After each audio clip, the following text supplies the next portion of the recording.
Welcome back to the farm, everybody. You know, when you sit there and you think about noisemakers that could be on a farm, there's a lot of things come in mind, like guineas are known to make a lot of noise. Donkeys are known to make a lot of noise. Roosters are known to make a lot of noise.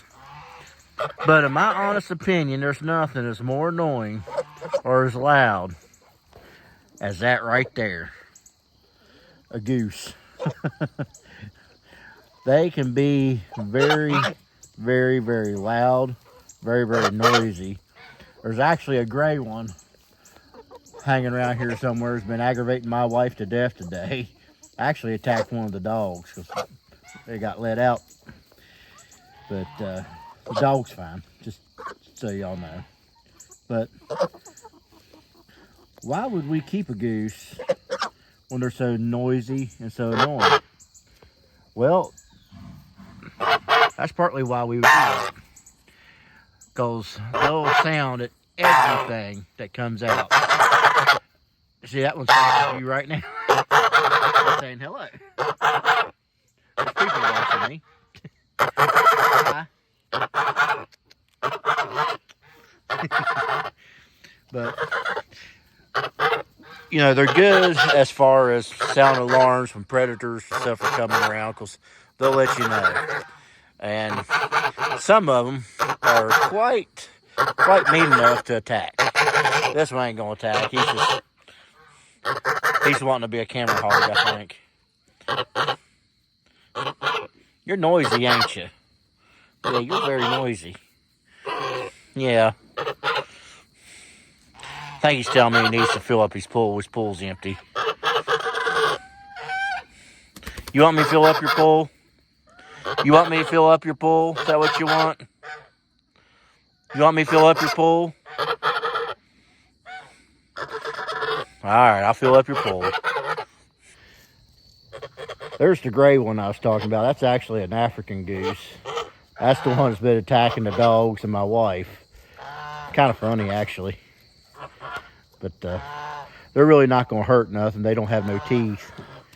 Don't have no sharp nails or nothing to get you with. It's just kind of scary when they come running after you. I don't think they're going to attack that big dog you see in the picture there. It's a little too big. He might, though. I don't know. Wait a minute.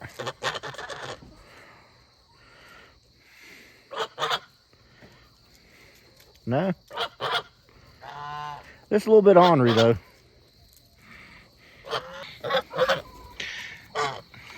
Now, Goose, when you told me you wanted me to fill up your pool, you did not tell me because you wanted to use it as the public drinking fountain. You know them chickens got water in the barn. Yeah. But you like to share, don't you? Yeah. Oh, okay. Yeah, I see you scoot the other one around. Boy.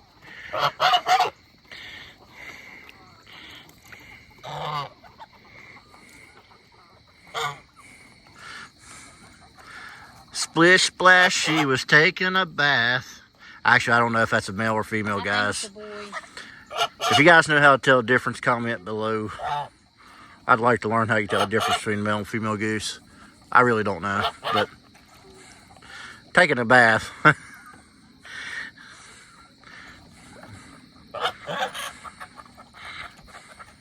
Okay, so a local farmer was looking at his paper one morning, and he knows that the local livestock here. So a local farmer was looking in the paper one. So a local farmer was looking in the paper one morning, and he noticed that his local livestock auction was having a goose sale one day. And he told his wife, "Hey, honey, we should go check this out." She said, "Sure, let's go take a gander." Okay, let's look at a few facts about geese. And the chart that you're looking at, I actually stole from AZ Animals. But anyway, groups of geese are called gaggles. There are actually 17 true species of geese. And out of those 17 true species, only 2 of those is where you get your domesticated geese from, which are gray leg and the swan geese.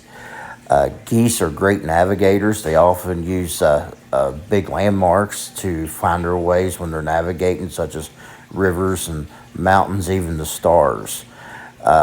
They fly in V formation to save energy.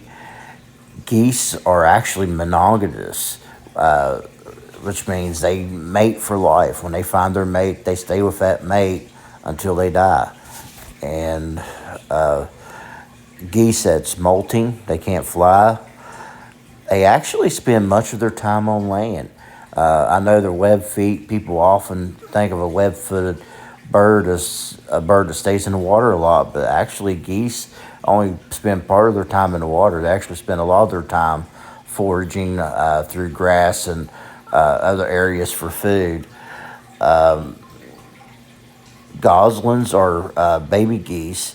They'll actually imprint with the first living thing that they see. And geese are very loyal to their flock. And when I say very loyal, they've actually been known to, if one goose would happen to get hurt or something on a journey, usually two other geese will fall out of the flock and stay with that goose to help it and protect it till either it dies or it gets better. Then they'll continue on their journey and get back with their other flock. All right, and I'm going to throw in two bonus ones. One, male geese are called ganders, and they are very dirty. When I say they are very dirty, I mean they poop, they poop everywhere. Thank you, everybody, for joining in with us today here on the farm. I hope you found this video informative. We tried to have a little fun in doing it today. Which we always have fun with these videos, but we're trying to get better at it as we grow. And speaking of growing, don't forget right now we are doing this push for more subscribers to our channel.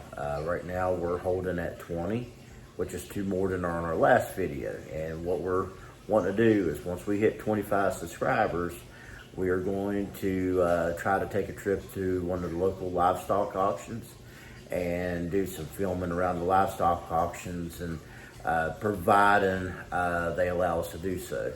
I think that would be a very fun trip. The last time we had one of these pushes, we did a video on our fresh eggs versus the store-bought eggs, and that video went over really well, and I think the livestock auction would go over even better. And this just gives us a reason to do it. So please hit that subscribe button, and also hit the like button so this video gets generated on around through YouTube, so people who may not be looking for the video still may find it accidentally. It's just part of YouTube's algorithm.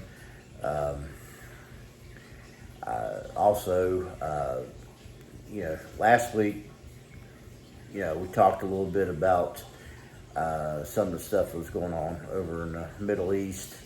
We're not trying to get political on this channel.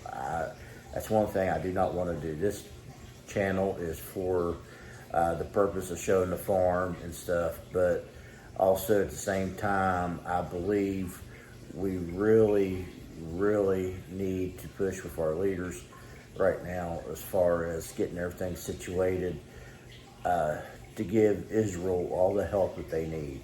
I've seen a lot of stuff go on through social media here in the last few days that's kind of worried me a little bit. A lot of anti-Semitic stuff I've seen.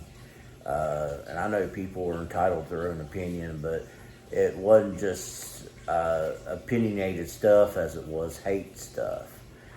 And when you talk about destruction of Israel, which isn't going to happen, and you talk about pretty much the same stuff that Hitler had talked about back during World War II, that bothers me. That somebody'd have so much hate. And again, I'm not trying to get political on this channel, but I want to point something out. One, what Hamas did to Israel was very, very disturbing. When they come in and they took captives of civilians. It wasn't military people. It was civilians. It was women, children, babies. I mean, it was pure destruction. And there was Americans that was not only kidnapped but killed in that too, and we need to remember that. And when we sit there and you look at what the people are saying about Hamas, and they're trying to say that Israel was being